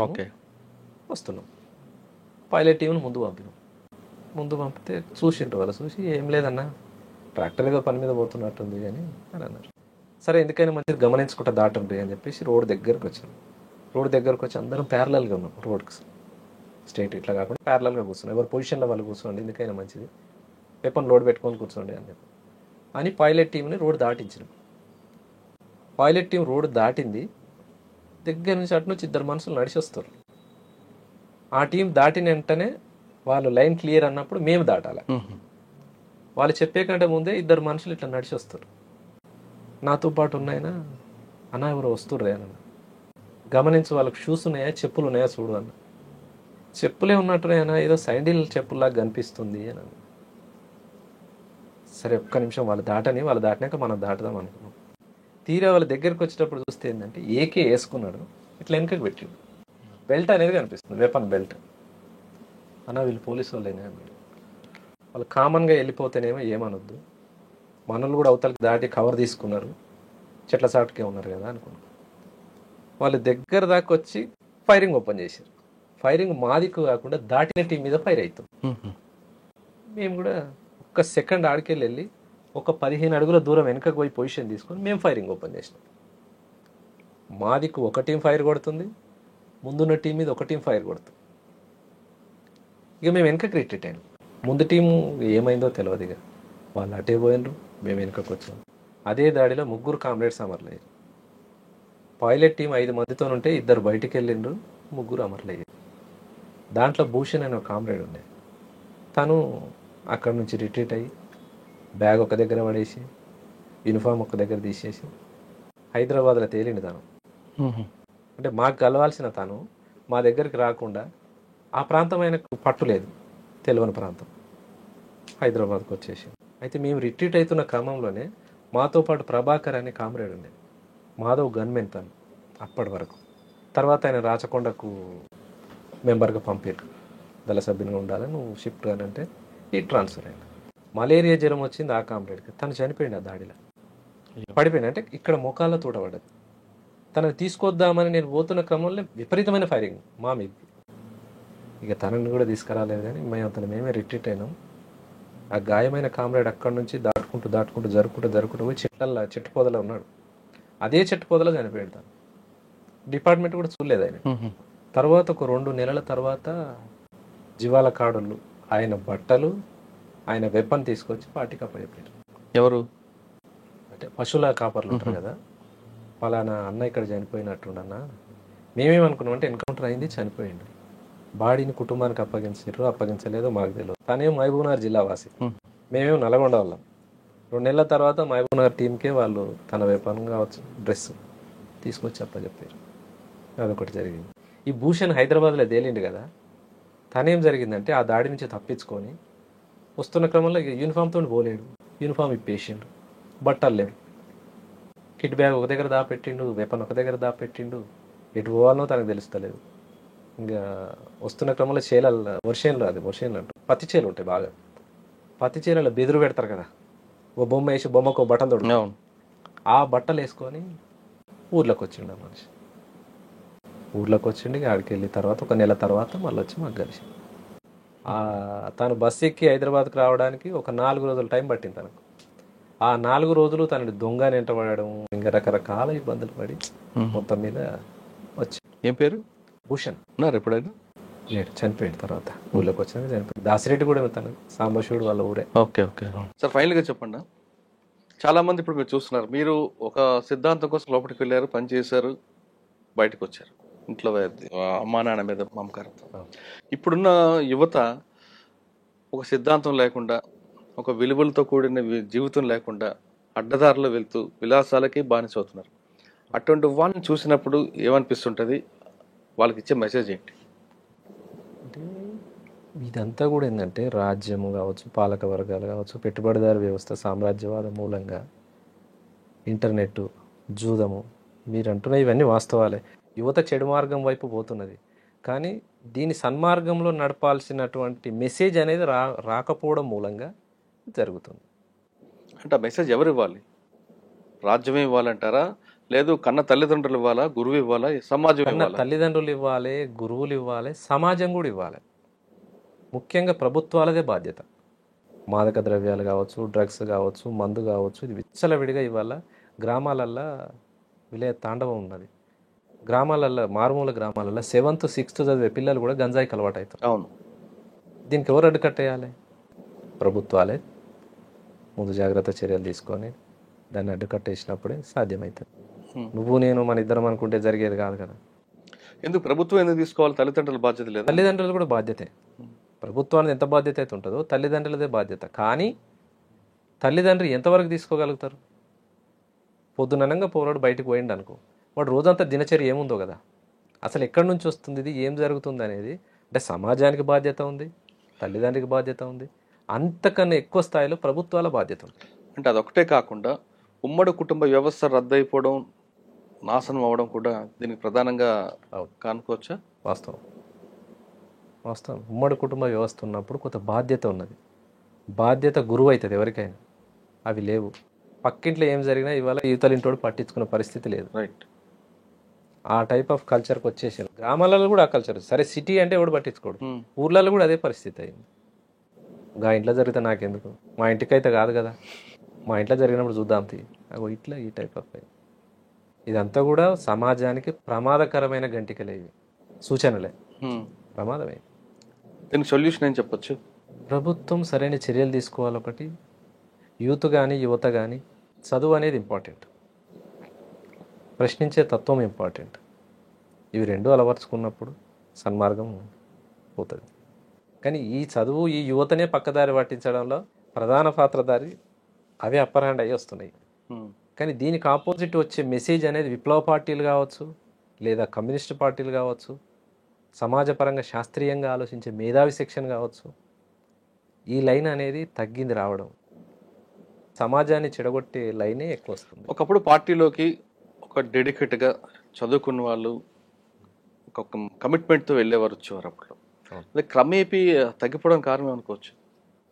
అంటే ఒక సెక్టర్ పీపుల్ దూరం అయిపోవడానికి. అంటే ఒక కొద్ది కాలం ఏంటంటే యూనివర్సిటీల నుంచి, పెద్ద పెద్ద విద్యాలయాల నుంచి రిక్రూట్మెంట్స్ ఉన్నప్పుడు మేధావి సెక్షన్ ఉంది. అంటే తర్వాత గ్రామాల నుంచి, తండాల నుంచి, చెంచుపెంటాల నుంచి వచ్చిన రిక్రూట్మెంట్ మంచిది కాదని కూడా చెప్పలేము.